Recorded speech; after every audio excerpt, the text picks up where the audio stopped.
Be Frankie. Yeah, I'm striving for greatness, trying to make it out, we're stuck in the matrix.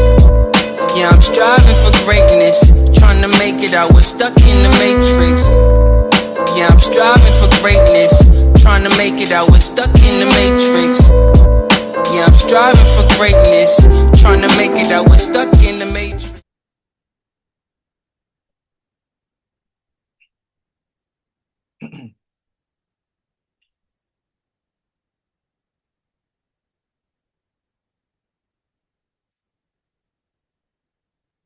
Yo, what's good? It's your boy BDELL. If you're new to this channel, hit the like button, hit the share button, hit the subscribe button, and hit that notification bell. But today we're going to be talking about the metaphysics of evolution and spiritual economics and how it correlates to the Lionsgate portal, where you extract high-frequency cosmic energy codes from the Sirius star constellation while the veil is thin for manifestation purposes and for timeline jumping. Now, you have Rahu in Pisces, you got Pluto in Aquarius, and you also have Mercury in retrograde at the same time while the Lionsgate portal was basically open. So that's basically the foundational blueprint of the cosmic energy shift on the planet as we segue into the year of 2025, which is basically the epitome of the 9-year, which is also equated to completion. So ladies and gentlemen, get those notes out because we finna shut down paradigms when we talking about this Lionsgate portal, because we finna break everything down metaphysically. Now, one thing you got to understand about the Lionsgate portal, it is basically a spiritual alignment that was celebrated all throughout matriarchal civilizations when you're talking about the Dogon tribe in Mali, the ancient Sumerians, and the beings in ancient Kemet, right? And it was basically where the Sirius star constellation is positioned at a certain frequency on planet Earth that coincides with the Orion star constellation that basically aligns perfectly with the pyramids in the Giza Plateau, right? That creates this trilateral connection of the three sons of the Utu, Apsu, and Shamash, right? When you start studying the mythology of the Nuwapic language and things of that nature. So it says right here verbatim that the Dogon tribe in Mali possessed advanced knowledge about the Sirius star system, which was only discovered by modern science centuries later. How did they acquire this information? That's because they was tapped in with the Anunnaki beings who gave them the edification, right? That's why they had the constellations mapped out way before NASA was even, before they was even invented, right? Not a coincidence. So this is also in correlation to the more science paradigm. When you go to the Montauk Book of the Dead by Peter Moon, now the more comes from the Roman word called Maris, which means dark skin. Now the ancient Egyptians or the ancient Greeks also amalgamated the word Maru, which means cat. So when you're talking about Moorish people, you're talking about the cat people or the cat king. The Moors have been referred to as cat people when you learn the Moorish tradition, that they were the original architects of the Giza Plateau. So it's not a coincidence that all this mythology basically aligns up with ancient Kemet, who honored the cats all throughout their civilizations, right? So that's why, you know, a cat is also a representation of a matriarchal energy in a certain geographical landmass, right? So this is also in correlation to the Lyrians or the Lyrians, whatever you want to call them. Now, the vibration of the numerical component of 8, because when you study the supreme mathematical sequence of the 5% nation, the number 8 is basically the epitome of building and destroying, right? The building of the matriarch and the destruction of patriarchy. The 8 vibration also represents enduring relationship between humanity and spirit, where you get the whole nomenclature aspect of as above, so below, that creates a tetrahedron energy on the planet, where you have dimensions start to basically collide, where you have the material plane amalgamating with the quantum world, right? So as above, so below was basically taught by Tahuti or Thoth or whatever you want to call them. The sacred numerical meaning of 8 is a reminder that humanity and divinity have a close active bond, and you have a birthright to request and receive assistance from divine dimensions that are always basically helping us, right? So this is a perfect time for a manifestation. This is the perfect time to use the tonal languages if you know them, and use those octave frequencies and trap that energy in the form of light to where you can basically materialize your manifestations, to where you can materialize your blessings. The Lionsgate refers to not only to a date, but only to a spiritual vibration that can help us encourage to overcome fears, receive blessings and manifestation and heartfelt destiny, which is basically your purpose, your passion, and things of that nature. Now, as I was telling you before in the beginning of the video, it says it basically is in a trilateral connection with the Orion star constellation. Now, when you go to the 3772 strong concordance, Orion goes all the way back to the etymological roots of the word Uranos or Uraeus, which is also equated to heaven, where you get the term seventh heavens from, right? So it's not a coincidence that it's basically in alignment with that mythology, because now when you study the mythology of the Nubian nation, when you're talking about Dr. Malachi Z. York, he is also talking about the trilateral connection of the three suns called Utu, Apsu, and Shamash, right? Where you get your epitome of the allegory of where you're talking about the heavens, right? So it's not a coincidence that all this stuff is basically in alignment to what's taking place on the planet when you got these portals opening up, because these portals is for manifestation purposes. So you also have the Orion's belt points to Sirius, where you have Betelgeuse, right? And you also got to understand that Betelgeuse is also a red supergiant planet in a state of a supernova. And when a planet is in a state of a supernova, that's when it has a spontaneous combustion, and it has the energy a million times more potent than the sun, right? So the Betelgeuse star constellation is a super red giant star in the constellation of Orion that is usually the 10th brightest star in the night sky, right? So all this works in conjunction when you understand the doctrine of signatures, when you're talking about these secret societies and the people who control the Vedic simulation of reality and how it lines up with numerical components and astrological alignments. So will Betelgeuse become the supernova and the red Kachina of the Hopi prophecy, right? So it's not a coincidence that somebody's seen this in California. I'm going to play the video here in a second,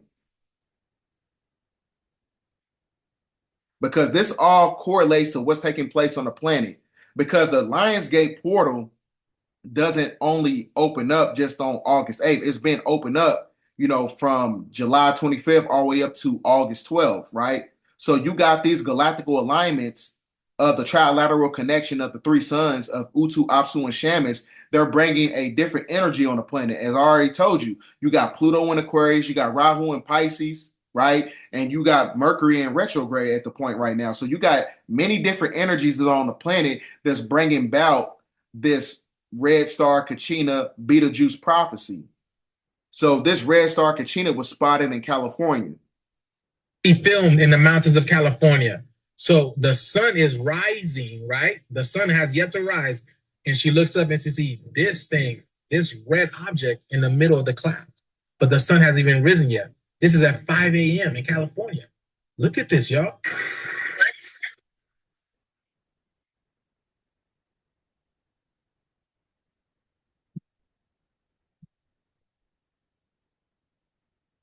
I remember this from a couple of days ago, right? This is in California as well.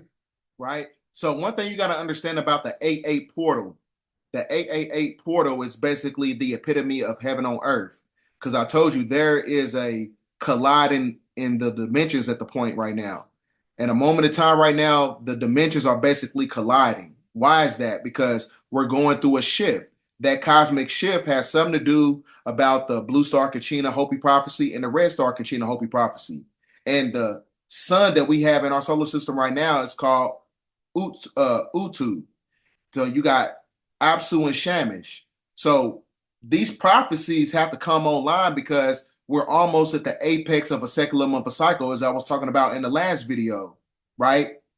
Because these new energies is basically going to dematerialize the energy grid. It's going to dematerialize the firmament, right?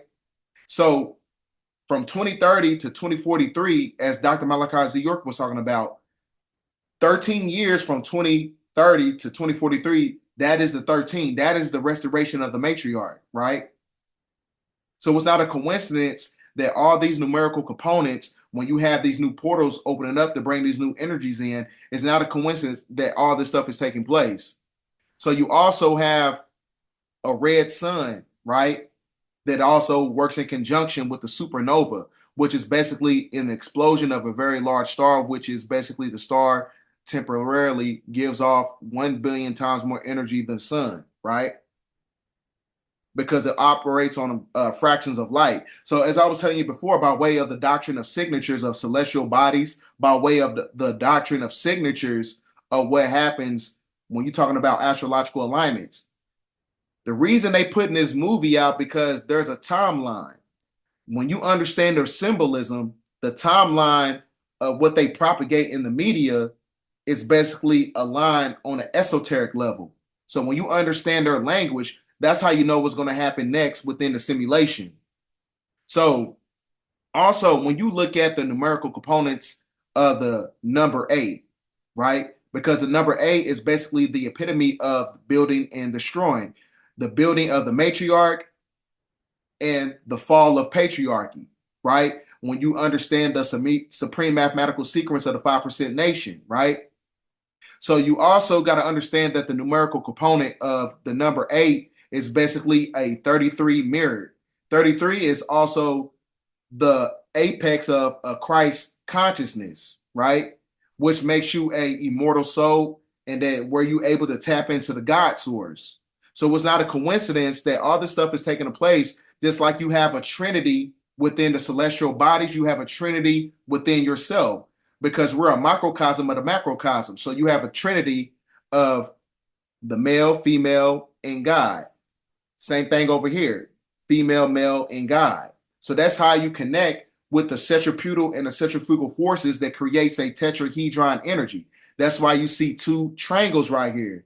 Because when you reach the apex of that consciousness, right, that's when you're able to manipulate timelines to where you can tap into the past or the future, because you're basically present as the planet is going through a cycle and a timeline jump, right?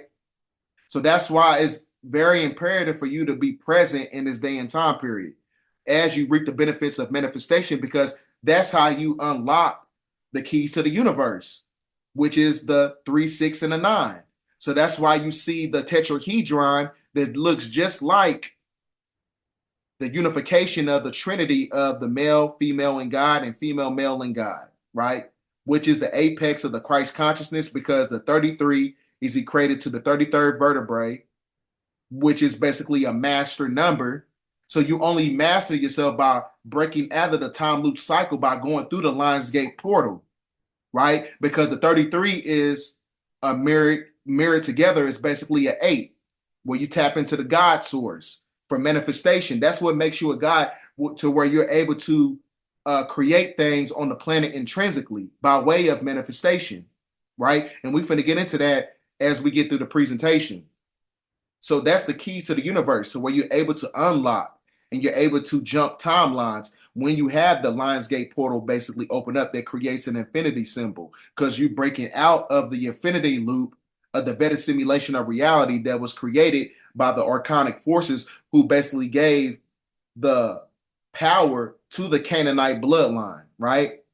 So when you understand the secrets of the infinity symbol, it is basically the epitome of an 8. The infinity symbol comes from the Uraeus. The Uraeus is also equated to Uranus, because I told you that Uranus is connected to Orion, right? Uranus, Uraeus, heaven. But the Uraeus is also equated, let me get back here, is also equated to the rising of the Kundalini energy, which makes you a God, to where you're able to connect with the heaven. Because as I was telling you before, God, the mind, God is the highest extension of the mind, which uses elements and matter to express itself. So when you're able to express yourself mentally by way of manipulating elements from as an alchemical resource by tapping into the ethers with the octave frequency of thought that basically leaves an energetic imprint on the universe to where you're able to create and manipulate timelines by way of the God mind, which is basically your heaven. So the infinity symbol comes from the Uraeus, the magical cobra of ancient Kemet. What is less known, the same symbol found in two depictions, Uraeus is either the coiled one, both snakes symbolically assume position with one exception.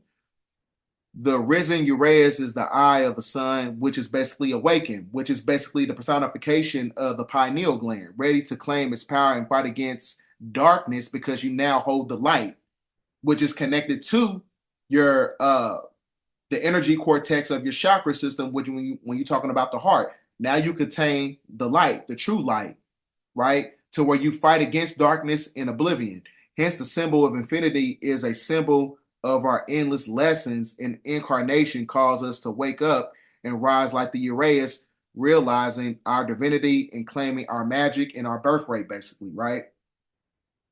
So that's why it's not a coincidence that in ancient Kemet, the Uraeus was basically represented as divinity, sovereignty, and royal authority, right? That's why the pharaohs, they wore the crown on their head with the Uraeus symbol, right?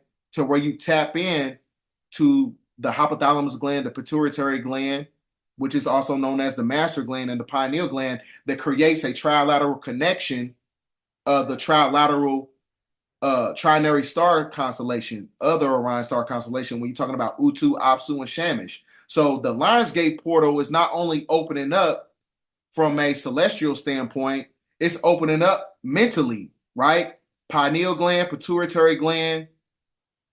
Yeah, the pineal gland, pituitary gland, and the hypothalamus gland. That's the trilateral connection of the brain that opens up the Lionsgate portal within you. Just like you have the trilateral connection of the three suns, Utu, Apsu, and Shamash.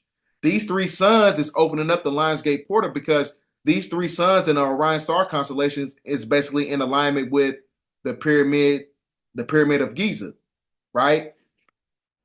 Not a coincidence. So this is how you break out the artificial time analysis mechanism of the Vedic simulation of reality of the energy extraction matrix, right? But you can only manifest by way of the heart chakra. If your heart chakra is basically have a blockage on it, it's going to be hard for you to manifest during this time period because the ancient Egyptians basically equated the heart to the word ib. Ib is basically equated to the mind or intellect because the heart is actually the seat of the soul, not the brain. So when you understand the mythology of transnasal, when you understand transnasal craniotomy, they basically extracted the brain from the nose because with a bamboo stick, because the brain is not actually the seat of the soul. The pineal gland is it.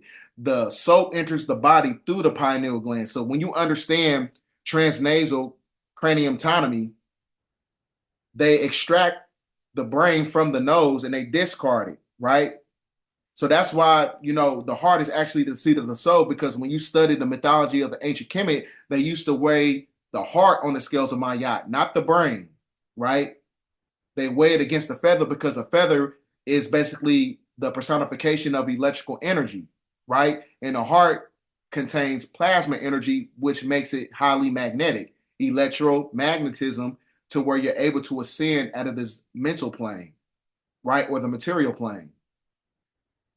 So the heart is also known as ib, which means mental from an etymological standpoint, which means intellect. So the heart is actually the first brain, and it's actually the first organ formed inside the body, right? So that is why during this time period, it's going to be hard for people to manifest while these Lion Gates portal is basically opened up, because the heart chakra is closed up, because the heart is more powerful than the brain. The heart is about 100,000 times more stronger electrically and up to 5,000 times more stronger magnetically than the brain, because you have 4,000 neurons in the heart chakra, right? When you study neurocardiology, that's because the brain, when you have the brain and the heart working in synergy, and they working from a place of equilibrium, from a place of balancement, what happens is it activates the vagus nervous system, and your vagus nervous system activates the cerebral spinal system that's connected to your nervous system. Your nervous system is connected to your energetic morphic field. So your nervous system is basically the antenna to your auric field, which is basically the electromagnetic communication on how you can tap into the ethers to where you leave an energetic imprint on the universe and in the ethers to where you're able to manifest, right? So that's why it's imperative to get in balance, because it's connected to a bioelectromagnetism. Bioelectromagnetism. So the bioelectricity of the brain, like I said, you see the feather at the bottom because it's a representation of electrical energy. So that's how you reap the benefits of spiritual economics, because it works on the principle of reciprocity. The energy that you put out has to come right back because of your auric field, right? Which is basically a torus field where energy expands and returns to itself. So the energy that you put out, you have to reap the benefits of it right back, because the number 8, right, again, is a karmic symbol, right? It's the epitome of karma. So the energy that you put out in this time period, you're going to reap the benefits of it, whether if it's positive or negative, right? To where you build or destroy. It depends on what side you on, right? So it's not a coincidence that the heart is highly magnetic, because it's basically the bioelectric force that puts you in a state of balance. So if your heart is not light as a feather, you're not going to sin, right? You're not going to be able to manifest during the Lionsgate portal. So now when you understand the conscious energy grid of the holographic brain, when you study neuroscience, it basically demonstrates that the conscious human mind basically works in tandem with your neurotransmitters, because it basically is connected to the quantum world, right? So the human conscious energy grid is how you able to manipulate the simulation by way of your thoughts, because your thoughts contain an octave energy frequency that leaves an energetic imprint on the ethers, right? So when you think of, certain things that you want to speak into existence, just like I was telling you before, like all tonal languages have an octave frequency that's connected to the alphabetical symmetry of light, because light is sound, and sound is able to materialize in a geometrical shape when you understand the Platonic solids. So when you say certain words, just for instance, just say like, oh, I want to be a millionaire, or I am going to be a millionaire.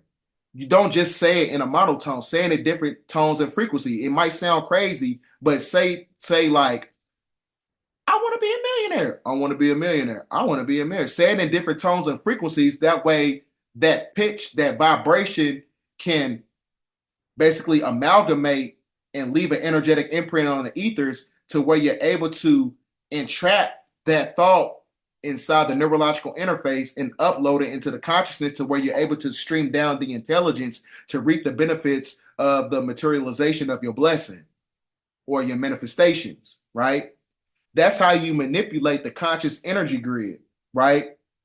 Because when you understand the Platonic solids, right, you got the tetrahedron, the octahedron, hexahedron, isosohedron, and the dodecahedron, which is basically the epitome of antimatter, which is ether. So while the Lionsgate portal was open up, you should be doing everything in your power to manipulate the simulation by way of the Platonic solids. When I'm trying to manifest something, I'll automatically put my thoughts inside of geometrical shapes and I upload it into the neurological interface. So that's why it's imperative for you to understand the doctrine of signatures of technology, right? Just like a satellite is able to pick up light vibrations and send out light vibrations, Just like when you want to pray for something, you want to manifest something, when you pray, you send it out a light vibration, an octave frequency. But you must meditate in order to receive the blessing, right? So that is basically the epitome of information and affirmation, intellect, outellect, right? So that's why when you're looking at the icosahedron, everything within the simulation has a pixelated holographic projection to it. So the icosahedron is the epitome of water. So speak to your water with an octave frequency while the Lionsgate portal was opened up. Because our bodies is made up of what? 70 to 80% of water. So these geometrical shapes is how you manifest your things into existence, right? Because light is sound, and sound materializes inside of geometrical shapes. We live in a pixelated simulation that is made up of planks, right? Which is the smallest unit in the universe. So this is how you manipulate the simulation. This is how you speak things into existence, right? You speak things into existence. That's how you tap into the energy of as above, so below, which is your tetrahedron, which makes you a god, right? Because you understand the brain is basically a quantum converter of energy on how to extract things from the ethers to where you're able to materialize your blessings. Like I said, it's affirmation, information, intellect, outellect that is basically magnified at a high rate, right? Because one thing you got to understand about the octave frequency of total languages, right? It contains carbon and silicon, right? I'm gonna give you the perfect example. Just like when you study the noble gases, when you study the non-noble gases, they basically contain hydrocarbons. Hydrocarbon is basically highly magnetic. Hydrocarbons, when it's amalgamated with water, it has the ability to produce the same frequency light as a 55-watt light bulb. So you have hydrocarbons within your physiology. So if your body is made up of hydrocarbons, when you tap into the energy of the octave frequency of certain languages on how to manipulate the ethers, your light is what makes you highly magnetic when you got these portals opened up to where you can manifest your own reality, right? That's how you manifest your own reality. So that's why it's imperative to understand that the psychological external stimuli of the crystalline octave frequencies of singing, chanting, doing anything that connects you to the ethers, it all has an octave vibration to it because it basically connects you to the quantum computer of your neurological interface to where you're able to string that intelligence down, right? This is how you transmute energy. That's how you transmute energy to the trilateral connection of the pituitary gland, the thymus gland, and the hypothalamus gland, right? So that is basically Utu, Apsu, and Shamus. That is your trilateral connection. That is your pyramid. That is your pyramid that is basically amalgamated with the three suns that's coming from the Orion star constellation, the same three suns that opens up the portals of the Lionsgate portal that manipulates the holographic universe, right?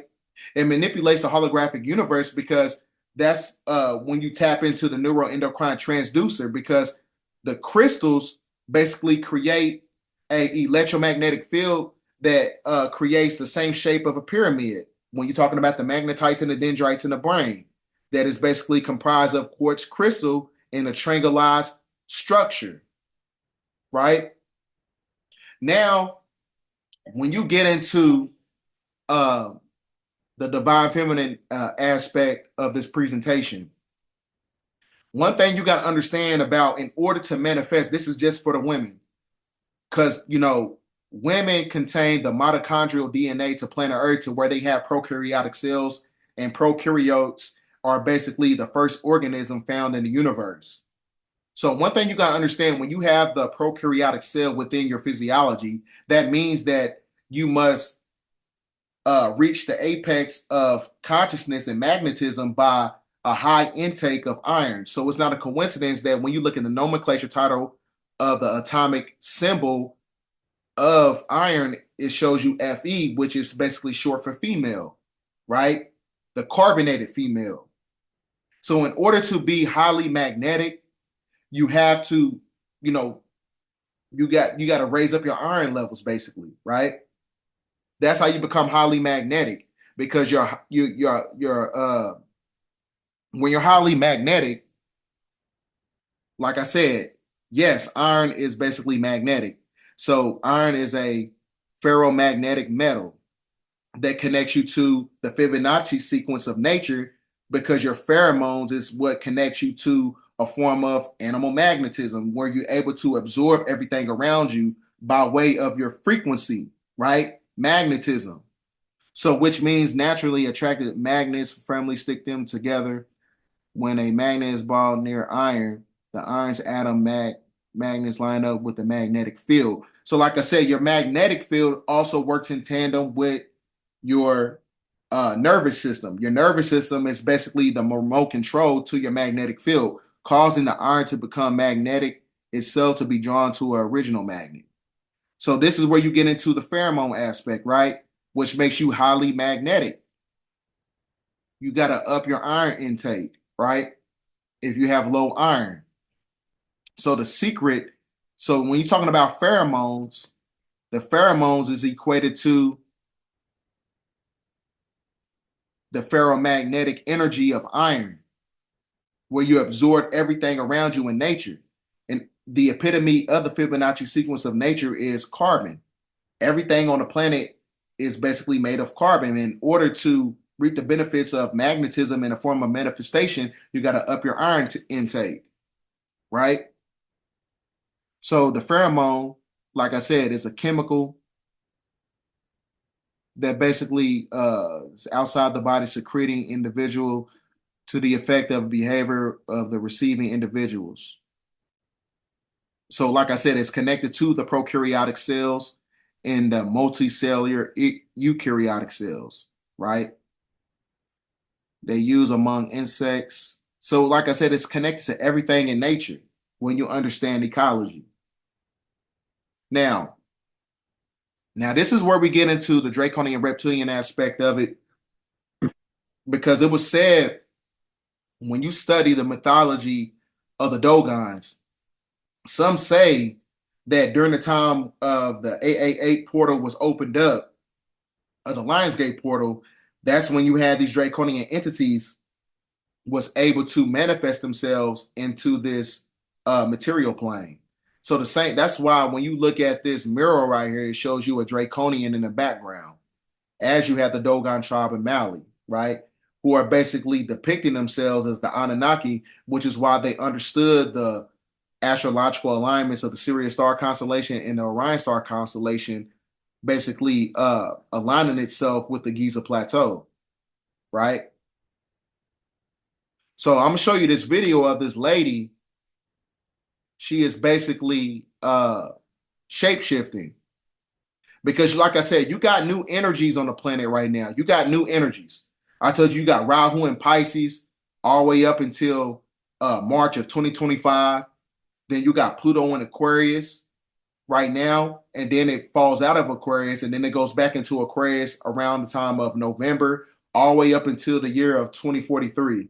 So that's, so it's not a coincidence that the agenda for 2030, 13 years from 2030, is 2043, right? I don't know if that's when the dome is going to crack open, because you got to understand, all this is all about the restoration of the matriarch. That's why these new energies is coming in.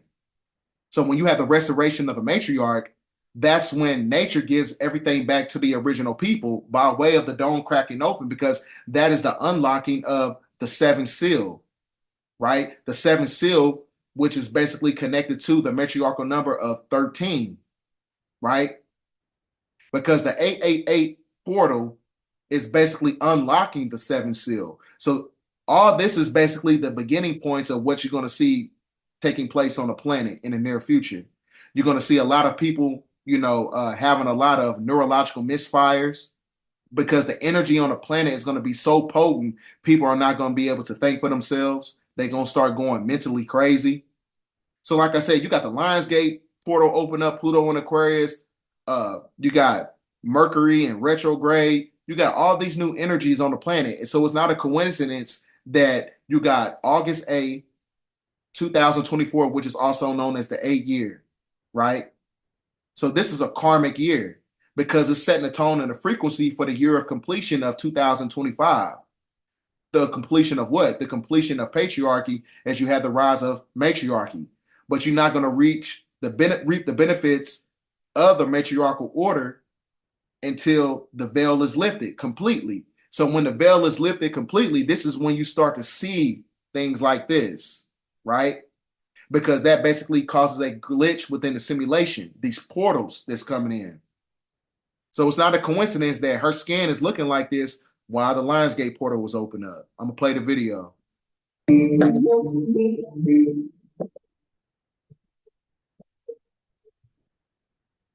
Right?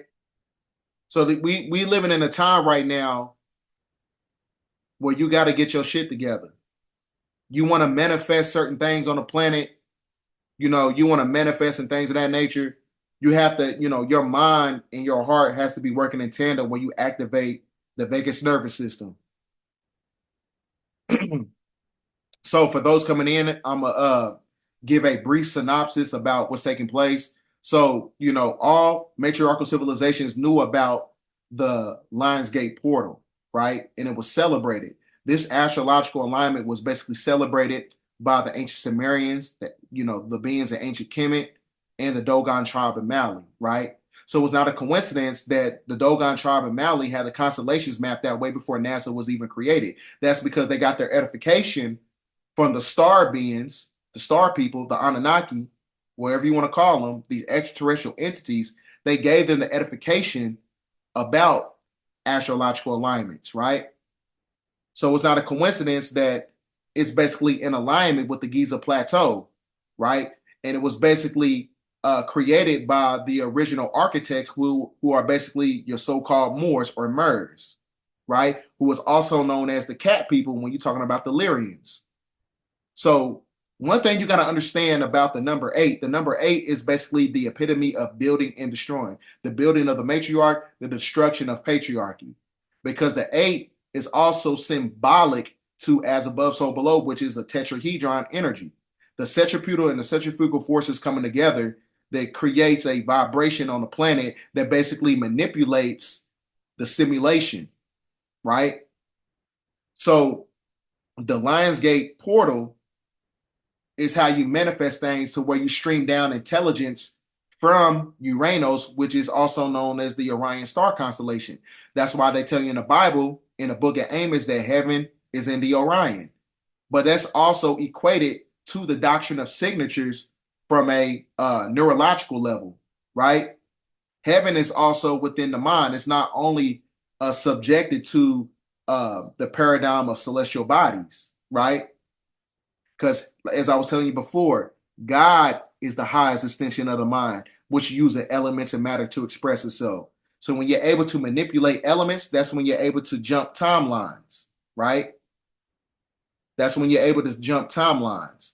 As I was telling you before right here, you jump timelines by connecting with the Trinity within you, right? Which makes you an immortal soul to where you're able to tap into the God source. When you're able to tap into the God source, that's when you're able to be present and you can manipulate the timeline of the past and the future, because now you're tapped into the Akashic records, right? To where you basically remember certain things that happened in your past life to where you can manifest and correct things in the present day time.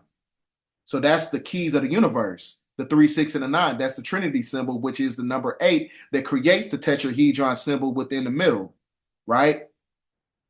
Which is a form of ether, because the ether leaves an energetic imprint on the universe. So you got the infinity symbol of the number 8 is also equated to the Uraeus, which is also known as Uranus, right?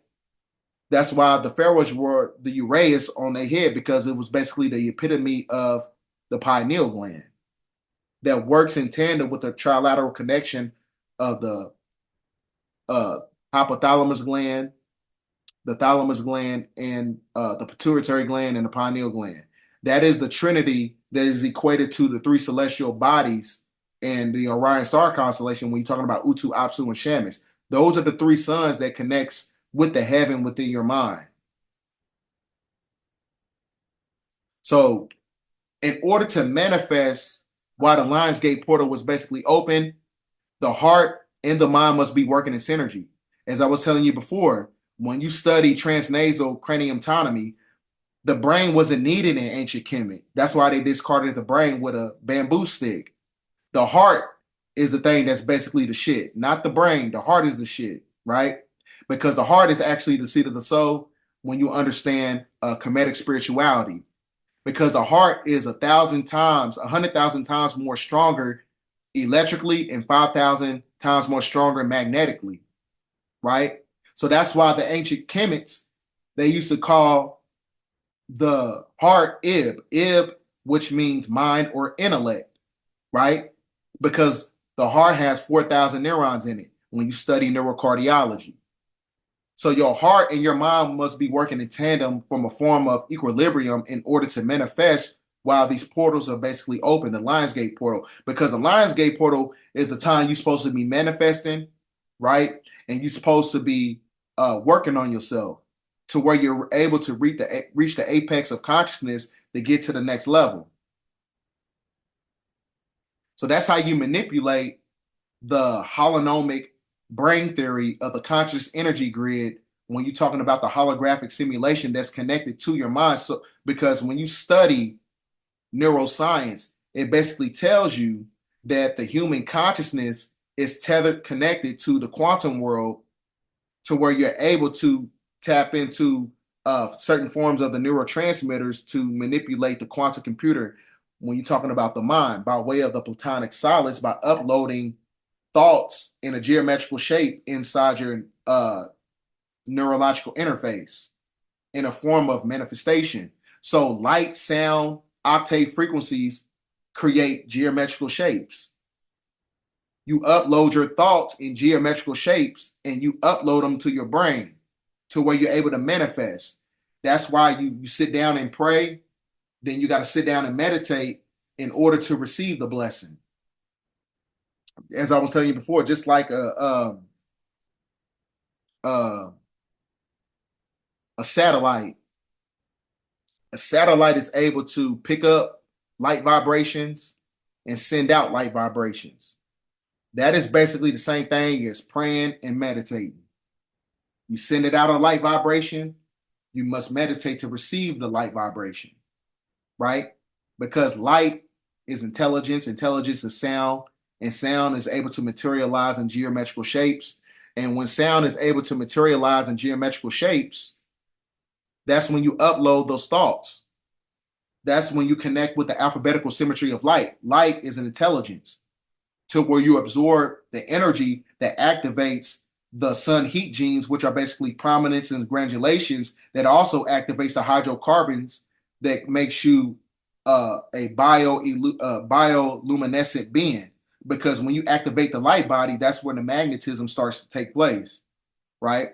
So it's all about being balanced here and here in order to reap the benefits of the manifestation tools of the universe, right? So like I said, it's crazy right now. It's a crazy time we're living in. We got Pluto in Aquarius. You got Rahu in Pisces until 2025. Then you got Pluto in Aquarius falling out, and then it goes back into Aquarius in November, and it stays in there till 2043, right? Which is basically 13 years from 2030. 13, matriarchal number. So everything that you see taking place on the planet right now is basically prophetic. This is basically the foundational blueprint to eschatology and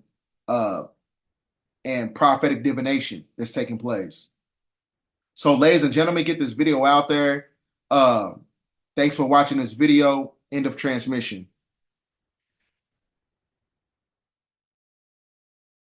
10:14. We will put an end to this madness. It's me again, God. I know it's been a long time since I last called you back on your line. So I hope and I pray for your hand to help me on the ladder to the land. Karma's gonna get to you and then you'll have a chariot with only one less friend. Now I had distant folks that are looking to my eyes to understand the wisdom he's given and his wealth from the skies. So thanks for this meal that I'm about to receive, and thank you for my health and all the good memories. thanks for the courage taking on another day. When I used to not believe, but now I know about grace. Stay away from the fire, cause the flames does burn. Go with your gut feeling, when it's wrong you learn. For every one step I take, the Lord takes two. And do unto others if you want it done unto you. It's me again, God, I know it's been a long time since I last called you back on your line. So I hope and I pray for your hand to help me on the ladder to the land. It's me again, God, I know it's been a long time since I last called you back on your line. So I hope and I pray for your hand to help me on the ladder to the land. This a completion, the selfish proto-Grecian, Amerindian, Phoenician. I'm the last of the Mohicans, the bastard of the land, the pen, melanin, accretion. And we just trying to get back to the fact that we was kings and queens of a land before the avalanche seized it. I live on Turtle Island with the rest of the diseased. Better than the medicine for 7 different treatments. Niggas try to ride away but end up getting seasick. The sleep can feel my words like Braille and they're awakened with the penmanship of Hindu script written in them vacant monastery honor. Honorary payments to the prototype. Tomorrow's only a day away, but nothing happens overnight. The fuck's wrong with going left when you know it's right? Biting off more than I can chew, that's an overbite. Black on black crime is like watching 2 soldiers fight when all along they was on the same page. History. It's me again, God, I know it's been a long time since I last called you back on your line.